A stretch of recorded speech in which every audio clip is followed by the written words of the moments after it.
Hello guys, how are you doing. इस episode की start होती है और हमें माग्नो का सीन देखने के लिए मिलता है, जहाँ पर आशुसी, हिना, सुकी और बाकी सारे यहाँ पर छोटे छोटे ककारियों के साथ में फाइट कर रहे होते हैं। तभी हमें यहाँ पर देखने के लिए मिलता है कि अपना रोकोरो और बेनियो भी हैं, जो कि दोनों ही यहाँ पर फाइट कर रहे हैं और मायूरा की मदद से यहाँ पर फाइट चल रही है, जो कि यहाँ पर एक बड़े कगारी को हैंडल कर रही होती है। उसने अपने तिलिस्मान का इस्तेमाल करते हुए यहाँ पर उसको पूरे तरीके से ट्रैप कर लिया होता है। फिर यहाँ पर रोकोरो आगे बढ़ता है तो तभी यहाँ पर वो उसे ख़त्म करने लगा था, जबकि दूसरी तरफ वो दोनों ही शॉक्ड हो जाते हैं ये देखकर कि मायूरा तो खुद ही अपने बनाए हुए स्पेल के अंदर कैद हो चुकी है। फिर वो दोनों उसे छोड़कर जाते हैं और तुरंत ही आगे बढ़कर अपनी पावर का इस्तेमाल करते हुए सबसे पहले इस बड़े कगारी को ख़त्म कर लेते हैं। जबकि यहाँ पर बाकी सारे फ्रेंड्स भी आ जाते हैं, जो कि कह रहे होते हैं कि वाकई में तुम लोग बहुत ही ज़्यादा अच्छे हो टीम कोऑर्डिनेशन के अंदर। मायूरा का ट्रैप भी यहाँ पर खुद ही हट जाता है उसके ऊपर से और अनफॉर्चुनेटली वो रोकोरो के ऊपर काफ़ी अजीब सी पोजीशन में गिर चुकी होती है। ये देखने के बाद बेनियो को काफ़ी ज़्यादा गुस्सा आने लगा होता है और वो उससे कह रही होती है कि क्या तुम रोकोरो के ऊपर से हटोगी। तभी यहाँ पर बेनियो कह रही होती है कि माफ़ करना, मेरी गलती है। जबकि यहाँ पर बेनियो से कह रही होती है कि तुम्हें अपनी स्पीड का इस्तेमाल अपने हिसाब से करना चाहिए। अगर तुम अपनी शक्तियों को बढ़ा रही हो तो फिर उसे हैंडल करना भी सीखो। ये सुनने के बाद वो कह रही होती है कि हाँ हाँ बिल्कुल, मैं माफ़ी चाहूँगी। जिसके बाद वो सभी उठकर खड़े हो जाते हैं। तभी किनो कह रहा होता है कि अब आप लोगों को स्कूल के लिए जल्दी करनी होगी, क्योंकि अब आप लोग एक हाई स्कूल स्टूडेंट बन चुके हो। ये सुनने के बाद तो अब हमें पता चलता है कि यहाँ पर 2 साल बीत चुके हैं और ये लोग अपने स्कूल के लिए ही जा रहे हो। रेगो बात कर रहा होता है अपने रोकोरो से और कह रहा होता है कि तुम कुछ भूले तो नहीं हो, तुम्हें अपना सारा सामान ठीक से रख लेना चाहिए। दूसरी तरफ मायूरा और बेनियो दोनों ही अपनी ड्रेस चेंज कर रही होती हैं, जहाँ पर मायूरा कह रही होती है कि मैं माफ़ी चाहूँगी उस चीज़ के लिए, जबकि वो कहने लगी थी कि नहीं, ऐसी कोई भी बात नहीं है, वो तो उस वक्त मैंने कुछ ज़्यादा ही तुम्हें बोल दिया, मुझे ही माफ़ी मांगनी चाहिए इन सारी चीज़ों के लिए। जबकि यहाँ पर दोनों ही आपस में एक दूसरे से बातचीत कर रही होती हैं। तभी यहाँ पर मायूरा कहने लग जाती है कि तुम दोनों को एक साथ रहते हुए 2 साल हो चुके हैं और तुम दोनों अकेले ही रहते हो, तो क्या तुम दोनों के बीच में किस वगैरह कुछ हुआ है। ये सुनने के बाद वो थोड़ा शर्माती और कह रही होती है कि नहीं, अभी तक तो हमारे बीच में किस भी नहीं हुआ। जिसके बाद वो और भी ज़्यादा शाय फील करने लग जाती है और कह रही होती है कि लग रहा है कि मैंने कुछ ज़्यादा ही बोल दिया है। अभी ये सीन कट हो जाता है और हम 12 गार्डियन को देखते हैं, जो कि एक बहुत ही ज़्यादा बड़े से होल को देख रहे होते हैं। इसे देखने के बाद तो यहाँ पर आरिमा सामा कह रहे थे कि मुझे तो लग रहा है कि वाकई में एक बहुत ही ज़्यादा बड़ी सी ट्रेजेडी एक बार फिर से होगी। तभी यहाँ पर ततारू कह रहा होता है कि बहुत ही ज़्यादा गलत है। तो सुबारू से समझाने लगी होती हैं कि कोई बात नहीं, तुम्हें इतना ज़्यादा परेशान होने की ज़रूरत नहीं है। आरिमा कह रहे होते हैं कि अभी के लिए तो हम कुछ नहीं कर सकते इंतज़ार करने के अलावा, और वो सभी एक बार फिर से उस बड़े से होल को देखने लगे थे। दूसरी तरफ हमें स्कूल का सीन दिखाया जाता है, जहाँ पर ये तीनों स्कूल के अंदर आ चुके होते हैं और अपना क्लास चार्ट देखने के लिए आए थे, जहाँ पर वही लड़की आती है जिसने पहले अपने रोकोरो को रिजेक्ट किया था और अब वो रोकोरो से काफ़ी ज़्यादा इम्प्रेस हो चुकी होती है और कह रही होती है कि वैसे रोकोरो लग रहा है कि हम दोनों ही सेम क्लास में बैठने वाले हैं, और वो उसे गुड मॉर्निंग विश करके चली जाती है। जबकि यहाँ पर मायूरा बता रही होती है कि बेनियो, तुम्हें पता है ये वही लड़की जिसने कि रोकोरो को पहले रिजेक्ट किया था। वाकई में चीज़ें बदल जाती हैं और लोग भी। ये सुनने के बाद वो कह रही होती है कि हाँ, तुमने बिल्कुल सही कहा, ज़रा रोकोरो को देखो कितना ज़्यादा बदल गया है, पहले से काफ़ी ज़्यादा मेहनत करने लगा है ये, और घर पर भी सारे काम करवाता है और साथ ही अपने तिलिस्मान वगैरह को बनाता है, ट्रेनिंग को भी काफ़ी अच्छे से कर रहा है, ये बहुत ही ज़्यादा चेंज हो गया। जबकि यहाँ पर दोनों ही उसकी शक्ल को देख रही होती हैं और कह रही होती हैं कि जो भी हो। अब उसके बाद दोनों हंस रही थी। फिर लंच टाइम दिखाया जाता है, जहाँ पर दोनों ही बैठी हुई थी और एक बार फिर से उसी टॉपिक को कंटिन्यू करते हुए बात करने लगी होती हैं, जहाँ मायूरा कह रही होती है कि क्या तुमने ये बुक देखी है, चलो तुम ये बुक ले लो, तुम इसे पढ़ना और उसके हिसाब से तुम थोड़ा रिएक्ट कर सकती हो, जिससे तुम्हें थोड़ा बहुत रोमांस करना आ ही जाएगा। जिसके बाद वो उस बुक को भी ओपन करके दिखाती है, जिसके अंदर काफ़ी सारे रोमांटिक सीन्स वगैरह थे। ये देखने के बाद तो यहाँ पर बेनियो काफ़ी ज़्यादा शर्माने लग जाती है और कह रही होती है कि मायूरा, आखिर तुम ऐसा क्यों कर रही हो। तभी वो कह रही होती है कि देखो, अब तुम्हें यहाँ पर रोकोरो के लिए सीरियस होना होगा, क्योंकि रोकोरो भी तो इतना ज़्यादा सीरियस हो चुका है सारी ही चीज़ों के लिए।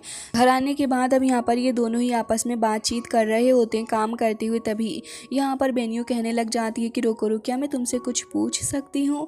तभी वो कहता है कि हाँ पूछो ना। तो वो कहती है कि बेबी के बारे में है। ये सुनने के बाद तो वो तुरंत ही स्पिट करने लग जाता है और कह रहा होता है कि क्या। वो थोड़ा सा शाय भी फील कर रहा था, तो वो कह रही थी कि पिछले 2 साल से तो हम दोनों साथ में ही हैं और मैं तुम्हें बहुत ही ज़्यादा अच्छे से जानने लगी हूँ। हमारी लड़ाई करने का तरीका और सारी की सारी चीज़ें बहुत ही ज़्यादा अच्छी हैं। तो मैं बस यही सोच रही थी हमारे ट्विन स्टार होने का मतलब आखिर क्या हो सकता है।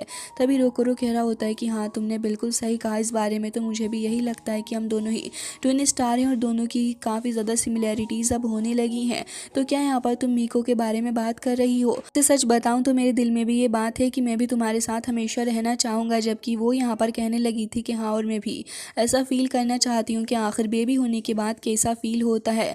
जबकि यहाँ पर ये दोनों ही काफ़ी ज़्यादा शॉक्ड हो जाते हैं और इवन यहाँ पर बेनियो कह रही होती है कि वाकई में मैं पागल हो जाऊँगी ये सारी बातें सोचकर।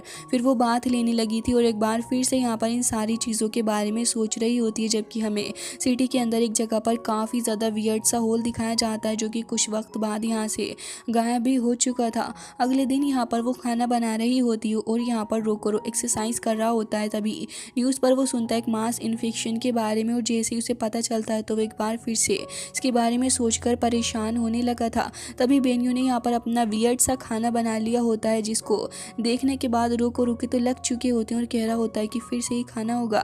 लेकिन इतनी ही देर में यहाँ पर इनको पता चलता है कि नोको के थ्रू कि यहाँ पर एक कैगारी है। तो फिर यहाँ पर ये लोग तुरंत ही वहाँ से निकल जाते हैं और हमें दिखाया जाता है जिसामा को, जो कि यहाँ पर एगन से बातचीत कर रहे थे इन सारी चीज़ों के बारे में और कह रहे होते हैं कि देखते ही देखते वक्त ऐसे ही निकल गया। लेकिन अब सुबह वाली न्यूज़ के बारे में क्या तुम सुना? तभी वो कह रहा होता है कि हाँ, मैंने इसके बारे में सुना है और हेडक्वार्टर ने यह भी बोला है कि हमें बस अपनी फोर्स को और बढ़ा देना होगा। जबकि यहाँ पर अब जिसामा कह रहे होते हैं कि इतनी ज़्यादा खतरनाक स्पेल जो है एक बांसुरा ही बना सकता है और मुझे तो लग रहा है कि हमें बस अपनी सिक्योरिटी को बढ़ाकर इतना ज़्यादा फ़ायदा नहीं होने वाला है। जबकि रोकोरो और बेनियो दोनों ही फाइट कर रहे थे कैगारी से, वो उसे ख़त्म भी कर चुके होते हैं। तभी बाकी सारे टीम मेंबर्स भी वहाँ पर आ जाते हैं और हमें देखने के लिए मिलता है कि इतनी ही देर में यहाँ पर मायूरा कह रही होती है कि आज की फ़ाइट के अंदर मैं कुछ भी नहीं कर पाई, वाकई में मुझे और ज़्यादा मेहनत करने की ज़रूरत है। जबकि यहाँ पर इन सभी की नज़र पड़ती है एक बिल्डिंग की तरफ, जहाँ से इन्हें कुछ आवाज़ें आ रही होती हैं। रोकोरो वहाँ से जाता है काफ़ी तेज़ी के साथ, देखती हुई कि आखिर यहाँ पर मसला क्या है। तो ये लोग नोटिस करते हैं कि यहाँ पर तो एक छोटी बच्ची है और अब एक छोटी बच्ची को मागनों में देखने के बाद ये सारे बहुत ज़्यादा हैरान होते हैं और कह रहे होते हैं कि मागनों के अंदर एक छोटा बच्चा, आखिर ये यहाँ पर क्या कर रही है। वो बच्ची यहाँ पर काफ़ी ज़्यादा खुश नज़र आ रही थी और रोकोरो को देखकर वो तुरंत ही उसकी तरफ आ जाती और उसको हक करने लगी थी। जबकि यहाँ पर इसे मायूरा उसका नाम पूछने लग जाती है, लेकिन वो बच्ची शायद बोल नहीं पा रही थी। तभी बेनियो को देखकर तो वो बहुत ही ज़्यादा सड़ा सा मुँह बनाती है। बेनियो कहती है कि माफ़ करना, क्या मैंने तुम्हें डरा दिया है। जबकि यहाँ पर एक बार फिर से जब वो देखती है अपने रोकोरो को, तो फिर उसे तो देखकर वो बहुत ही ज़्यादा खिलखिलाने लगी होती है। ये लोग उसे सेकर डॉर्मेट्री के अंदर लेकर आ जाते हैं, जहाँ पर ये बच्ची टीवी देख रही होती है। सभी लोगों की नज़रें इस बच्चे के ऊपर ही थी, जो कि यहाँ पर टीवी पर कुछ न्यूज़ सुन रही थी। फिर उसके बाद वो रिपोर्टर की तरह ही बिल्कुल एक्टिंग करने लग जाती है।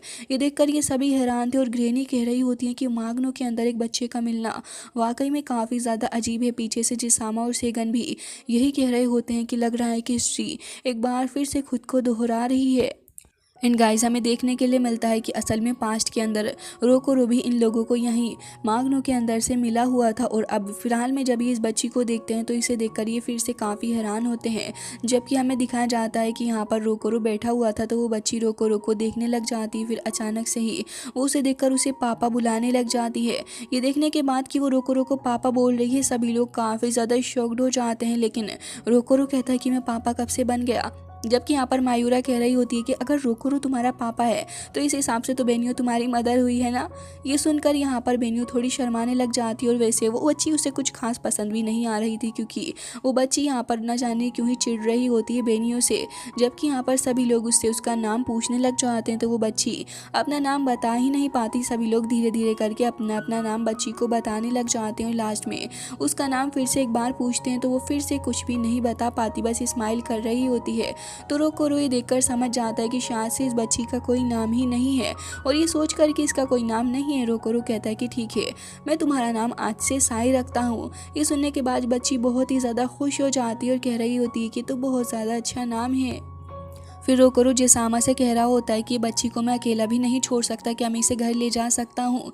ये सुनने के बाद जेसामा कह रहे होते हैं कि हाँ ठीक है, मैं इससे बात कर लूँगा हेडक्वार्टर के लोगों से और तुम इसे लेकर जा सकते हो। जिसके बाद वो बच्ची घर आ जाती है। घर आने के बाद जो वो बैंड बजाती है मायूरा की रोकोरो के साथ, तो वो बहुत ही ज़्यादा अच्छे से पेश आ रही थी। फिर वो एक ट्यूटोरियल देखती है जिसके अंदर कार्डबोर्ड से एक काफ़ी बड़ा सा डायनासोर बनाना था। वो उसको बनाने भी लग जाती है। शुरुआत में तो रोकोरो बेनियो को लगता है कि नहीं कर पाएगी, लेकिन वो एक बहुत ही ज़्यादा बड़ा सा कार्डबोर्ड ड्रैगन बना देती है, जिसे देखकर ये दोनों बहुत ही ज़्यादा शॉक्ड होते हैं। फिर उसे भूख लग रही थी तो दोनों ही उसके लिए खाना भी बना देते हैं। खाना खाकर वो बहुत ही ज़्यादा खुश भी हो गई थी। तो फिर अब बारी थी बात लेने की। वैसे तो यहाँ पर अपनी बेनियो सोच रही होती है कि साय उसके साथ ही बात लेगी, लेकिन वो तो कहती है कि मैं तो पापा के साथ ही बात लूँगी। जिसके बाद वो दोनों ही बात लेने लग जाते हैं और काफ़ी ज़्यादा मस्ती करते हैं। और वक्त था सोने का, तो फिर वो यहाँ पर रोकोरो से कहती है कि पापा मुझे कोई कहानी सुननी है। रोकोरो को तो कहानी सुनाना आता ही नहीं था और बेनियो वहाँ से जा रही थी। तभी रोकोरो कहता है कि अरे सुनो, तुम्हें तो यहाँ पर ओहागी मैन की कहानी याद है ना, तो तुम साय को वही कहानी सुना दो। जिसके बाद बेनियो उसके पास बैठ जाती है और उसे अपनी खुद की बनाई हुई एक ओहागी मैन की कहानी सुनाती है, जिसे तो वो काफ़ी ज़्यादा फैसिनेट हो जाती है और यहाँ पर फिर वो सोने भी लगी थी। जिसके बाद वो वहाँ से उठकर जा रही होती है, लेकिन तभी साय कह रही होती है कि तुम कहाँ जा रही हो, मुझे आगे की कहानी भी सुननी है। तो फिर वो ओहागी मैन के बारे में और भी कहानी सुनाने लग जाती है कि ओहागी मैन ऐसा था वैसा था। तो फिर इससे वो काफ़ी ज़्यादा इम्प्रेस होती है और फिर सो गई थी। जबकि बेनियो कह रही होती है कि ये दोनों तो सो गए और मेरा जीना हराम कर दिया है। साथ ही अब अगले दिन का सीन दिखाया जाता है जहाँ पर ये लोग इस बच्ची को सेकर डॉर्मेट्री के अंदर छोड़ देते हैं और कह रहे होते हैं कि साय हम तुमसे स्कूल के बाद मिलने के लिए आएंगे, और बाकी सभी से कहते हैं कि तुम प्लीज़ इसका बहुत अच्छे से ध्यान रखना।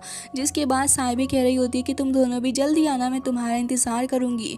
फिर वो यहाँ पर ओहागी मैन का गाना भी गाने लग जाती है। ये सुनने के बाद तो बेनियो काफ़ी ज़्यादा शॉक्ड होती है कि उसे ओहागी मैन इतना ज़्यादा पसंद आया है। फिर वो दोनों ही वहाँ से स्कूल के लिए निकल जाते हैं, जबकि यहाँ पर अपनी बेनियो कह रही होती है कि हम जल्द ही वापस लौटेंगे। फिर यहाँ पर मायूरा भी आ जाती है और तीनों ही अपने स्कूल के लिए निकलते हैं, लेकिन रास्ते में इन्हें एक बंदा दिखता है जो कि यहाँ पर अफेक्टेड हो चुका होता है इस कगारी करप्शन से, और तभी मायूरा भी उसके पास आकर देखने लगी होती है। बट गाइस, इसी के साथ ही एपिसोड एंड हो जाता है। अगर आपको इसके आगे के पार्ट्स देखने हैं तो प्लीज़ कमेंट करके ज़रूर से बताइएगा और चैनल को भी सब्सक्राइब कर लीजिएगा।